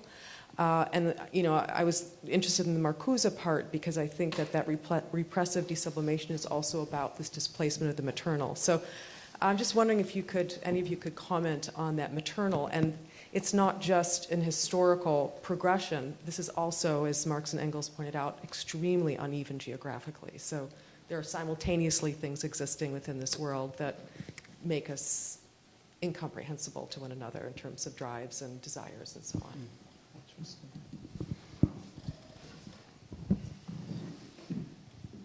Hi. I guess I want to jump in on the, the hot moral debate here, because I too, I heard it immediately, like Clint in the beginning of the presentation.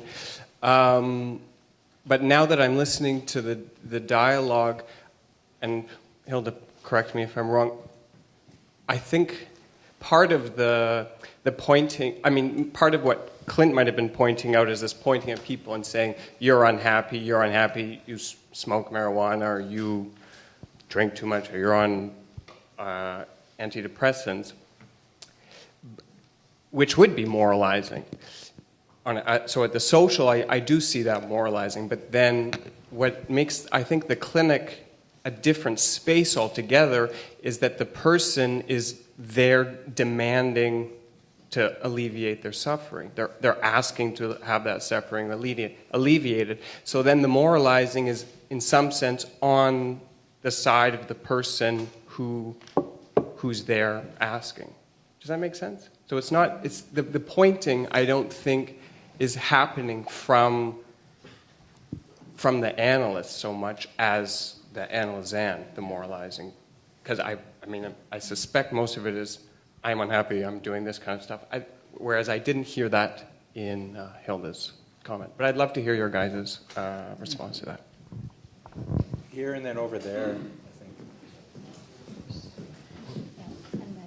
Thank you, Hilda, for the wonderful presentation. If I have understood it correctly, the argument is that the process of subject formation is at least partly determined by the kind of society one lives in. For example, we're all narcissists because we live in a particular society that is ruled by a particular kind of economic relations, that is capitalism. So I am wondering if a society's structure, culturally and economically, is radically altered. For example, to give a problematic example, life under ISIS is different in the way that it doesn't function through this injunction to enjoy. It's not an apology for that life, but just for the sake of making a kind of brutal argument. So if that injunction to enjoy is absent in a particular society, however that problematic that society is, no matter, then would that change the process of subject formation or not? That's my question.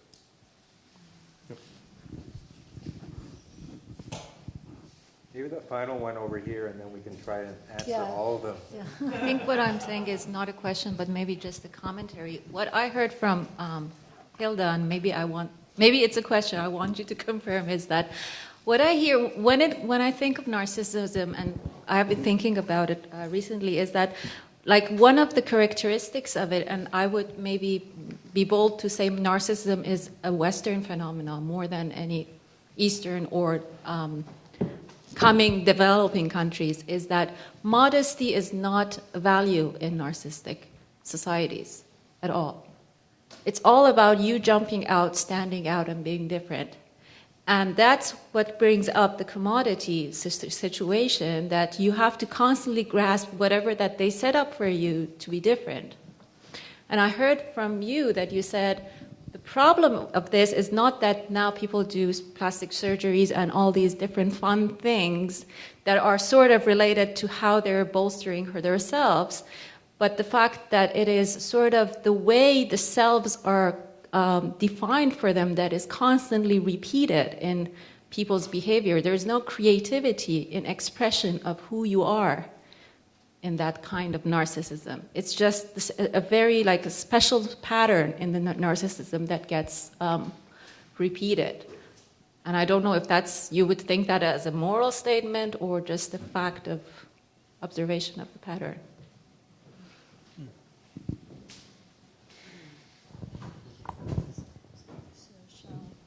Well, you know, and just to start with ISIL. Put your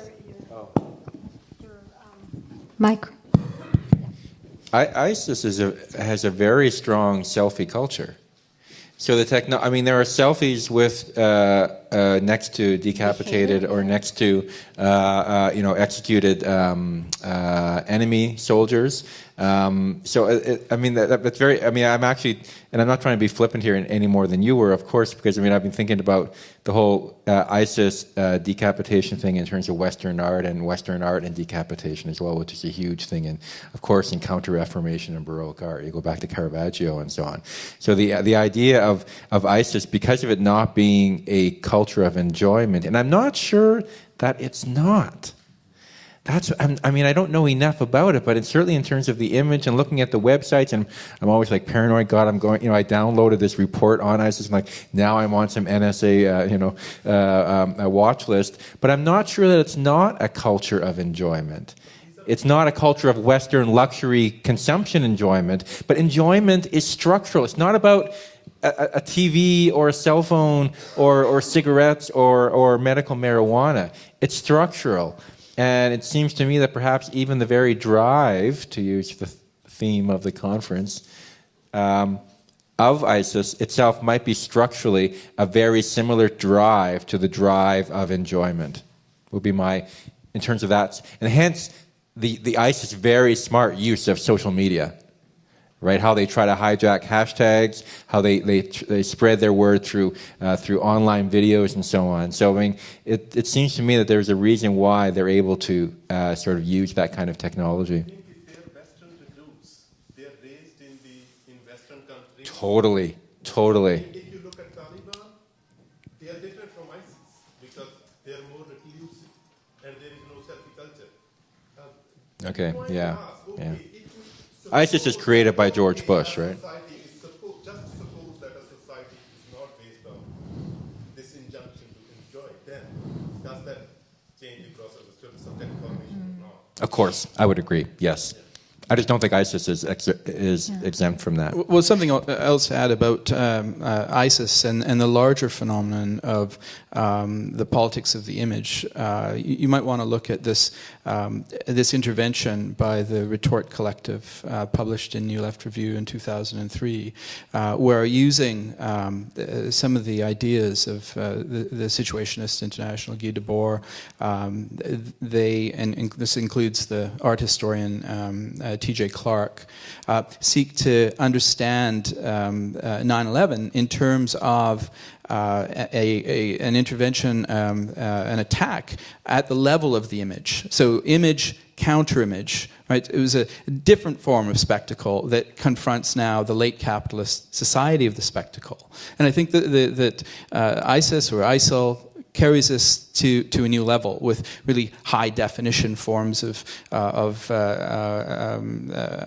production that are circulated through social media and are meant to sort of create a kind of climate of fears. A good filmic take on that as well, but a bit before ISIS, would be the British comedy Four Lions, which is sort of about these total idiotic guys in the UK Indo-British guys who somehow have this idea they're going to go back to Pakistan and become terrorists or something, but they're just totally inept, and it's kind of, the batteries ran out on their phones and they're trying to film each other, declaring jihad and so on. So it's quite funny, but it does embed it very much in the technology as well, and show how integral that is to contemporary terrorism, wannabe terrorism. I want to figure right in terms of whether or not the culture shapes the subjectivity.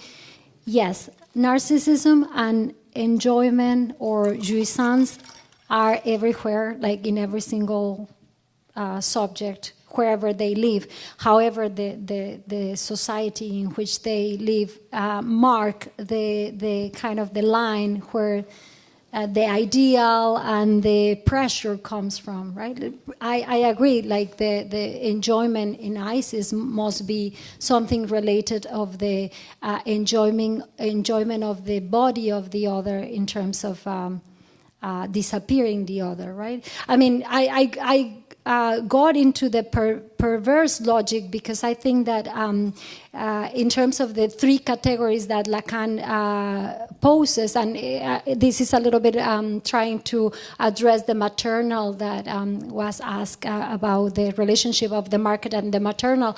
There are three categories, as you probably know, in the Lacanian kind of diagnostic categories. That is the psychotic, the neurotic, and the perverse. The perverse wants the whole body of the mother for himself, and it is a perversion. It says Lacan, it's turning from the father to enjoy the mother. So in terms of the market, when I was writing the paper, I was thinking of the market as the mother, and a little bit like this Marxist connotation of the earth is the mother and the labor is the father. What is the father? Labor, if I remember well. Probably not. No, but I'm almost sure that the earth is the mother and the labor was the labor. Laborer. Labor, like the worker. work. Yeah. Oh, the work itself. Yeah, the work itself. So it's kind of trying to obtain the mother through all this enjoyment. In a way, I thought of the market as replacement, in a way, of the mother, the body of the mother, by this logic. And when I am talking and going back to the Wolf of Wall Street, when I am referring to that, which is like, I understand the aesthetic is totally mediated, but it is a true story in a way. It's obviously the aesthetic, it's told and mediated in its own way.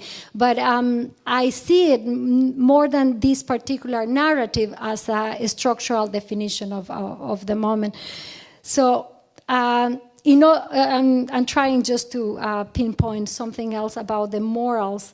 I mean, there's no other way to to come to a critique if it is not immanent, to be effective. It doesn't have to do with certain values and certain thing that it is in you as well, right? Like obviously, the critique of the image involves my image. The critique of the enjoyment involves my enjoyment. In terms of John's point about, point taken, right? I love my morality and I despise morality in others because my morality is better. So I guess I would want to fine tune it and say that I think it's also a matter of accuracy, because of course with that list going on, maybe it's about access. Maybe I'm just saying, I care about the access, whether someone's in a rural village in India or someone's in Vancouver, the access to sex change operations. But I don't see that process as being a narcissistic one. I refuse to adopt that kind of Margaret Went notion that sex changes are just these flip, new, modern, trendy things, and it's so tragic that now we're building these gender neutral washrooms because it's a waste of money. And I would see it as there being a politics of that as well. But I'm not saying that. Like, I just want to clarify. I'm not criticizing any of that. I was just listing the way of enjoyments that we have. And also, I was criticizing the society that we are here that leads the ideal for the rest of the population, because we live in a global situation now. So it's a critique of the dominant discourse that is the neoliberal, and it's the one that has the access to these things. And it's just a list of what we have available right now. But it becomes the ideal, because if you go to perhaps poor urban, like we are getting more into the urban everywhere. If you go to any place of emerging markets city, there's a man that might be earning $1 per day, but he's saving to buy the camera that he sees that Kardashian or whatever in the big media is being presented. So in a way, we are in these wealthy countries marking the ideals for wherever you live. You follow what is cool, what it should be to exist. I'd just like to pick up on something that you said in relation to the artwork, in relation to the film in particular. You were talking about Wolf of Wall Street. Obviously, that's very much in play. And you referred to this idea of an immanent critique of that work. And I think this is really a key point.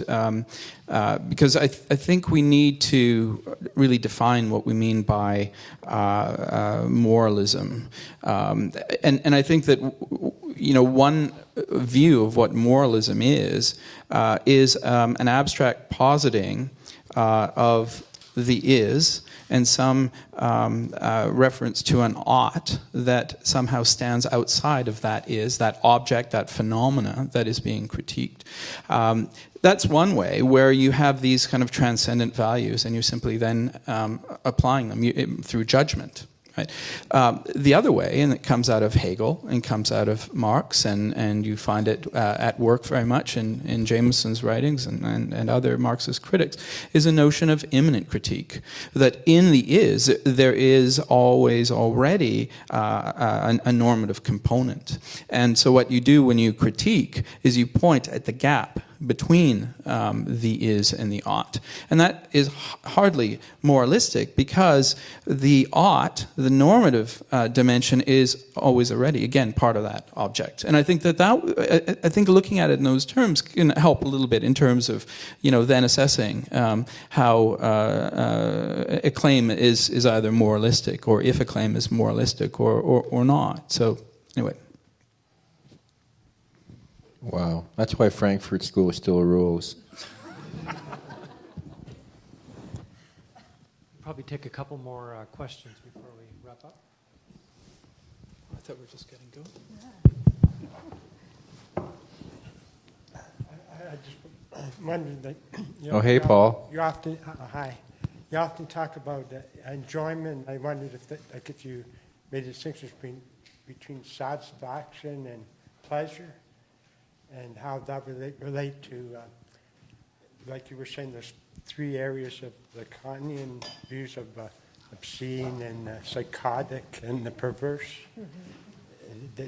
I just wondered what he would see, what he think of, because I think of when satisfaction often has a social dimension, that someone, say, gets, like you were talking about, getting credentials or getting some recognition or something, and that often even activities of ISIS, or it's not really an inner pleasure, really. It's more of the satisfaction of creating that image and that having an effect on in the media and things like that, probably.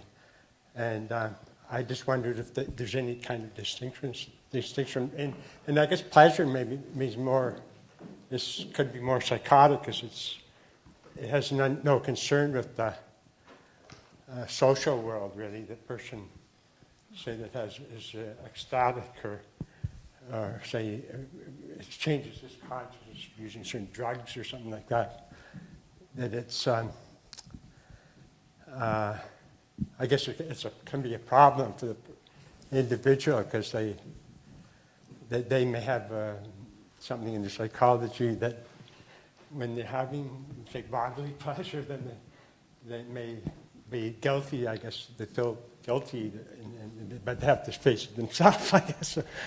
I just wondered, thinking in those terms, whether it could make more distinctions between, say, those like that you were saying, the three perverse and obscene and psychotic. Yeah, a little bit in terms of it. And there's another question somewhere too? Is that right? Were we done? We answered this. Oh, one more? Okay, one more, yeah. and then we just wrap up. I need some wine. I need to enjoy. I'm enjoying as we speak. I just have a quick remark. I just wonder if the charge of moralism might be related in some way to the clear hierarchy that Lacan makes between the imaginary and the symbolic registers. I mean, it's clear that that the symbolic has superior status over the imaginary, and you use the word primitive, associating it with the imaginary, and Lacan himself speaks of captation, the fact that we're captivated and also captured. Mm-hmm. And I find one of the least attractive aspects of Lacan is this kind of denigration of the visual register, and I'm not totally comfortable with that. So I wonder if you might comment Sure. on that. Absolutely. I think that if Lacan insists so much in a way counterattacking or denigrating is your word, the imaginary, it is because is the kernel of the resistance to become a mature, if you want to call it, a person who can accept that part that is not all inflated and whatnot. I don't think that he despises image like in general. Of course, there's no way that we can get rid of our image. It's more like how one can dislodge it from the other, because the problem is that it's alienated permanently. So it's always it's part of the domination in a way, and the subserviency, because you are always trying to not breaking that image that you have with the other. So in that way, it's quite his critique. I mean, it's a very vicious one at times, right? It's about that is the source of our alienation in the most paralyzing, because the symbolic allows you to move a little bit, that image to move a little bit your desire. But if you are in the imaginary, you are fucked, pretty much. If I could just also say a couple of quick things. I'm not sure I entirely agree, although I don't know Lacan anywhere. I mean, I'm really a beginner. But I think that in terms of Lacan and his relationship to French thought as a whole, there could be a very strong case to be made for the fact that, like other French thinkers in the 20th century, he engages in a denigration of vision. And Martin Jay's book is very good on this, Downcast Eyes, and this is his argument. There's a strong anti-scopophilic discourse in French thought through the 20th century.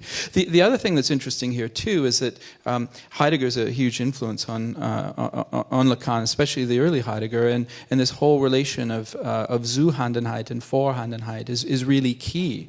And there's an attempt to displace the metaphysics of presence, which relies upon a privileging of vision. And the idea of thrownness is really then, in a sense, taken through a kind of semiotic turn into, I think, an account of the symbolic. And I think that's also a dimension here. Yeah. I think... Yeah. Just to address the other question about the different clinical structures, and combining a little bit with the image, the psychotic person, we are talking about linguistically psychotic, is the one that is trapped in the imaginary, is the one that might be suffering more because there's no mediation of symbolic means, which is language in every way, writing, speech, etc. And therefore it's a source of more alienation, right? There's no mediation. Yeah, and just to Paul to get to touch on that one very quickly, then come back to the image. I mean, I think again with Verhaeghe, and there's all these things about CEOs on the psychotic index and so on.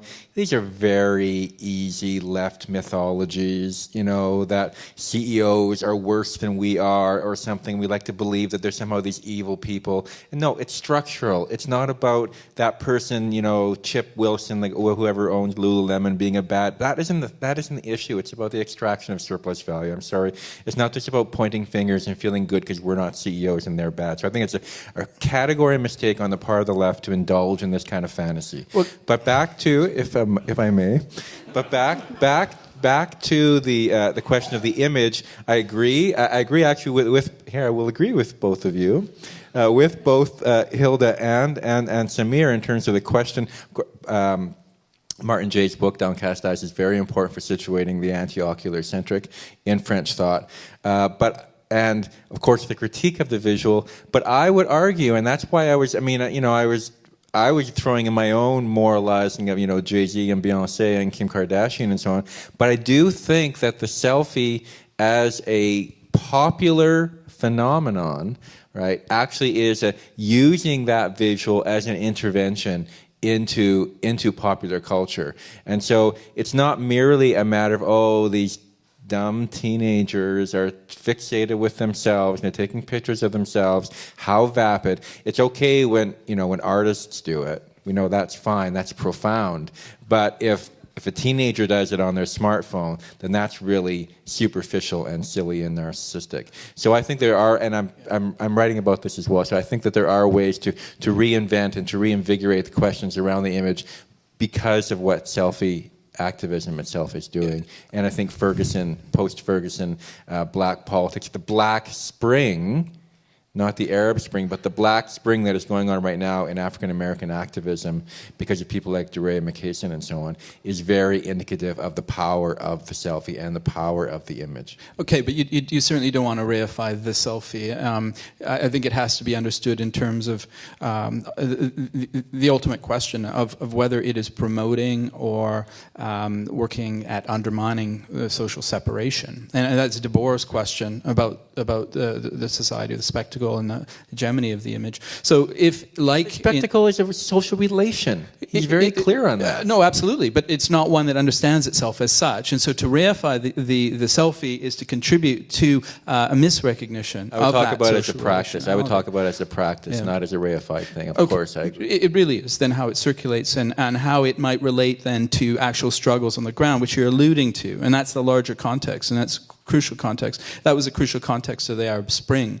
And it wasn't just selfies, it was the ability to use social media to actually organize and get into Tahrir Square, right, and contest power. So that's what seems to be a little bit left out of your discussion, Clint. So, and I think that I was going to say one other thing, but I've psychotic forgotten. CEOs.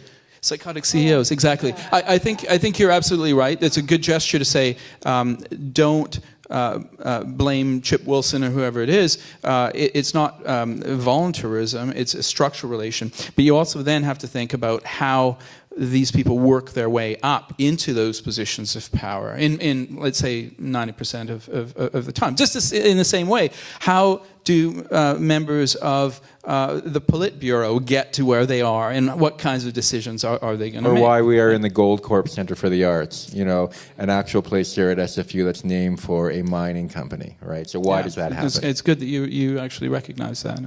Yeah. It needs to be recognized more. I think... I could answer some other things.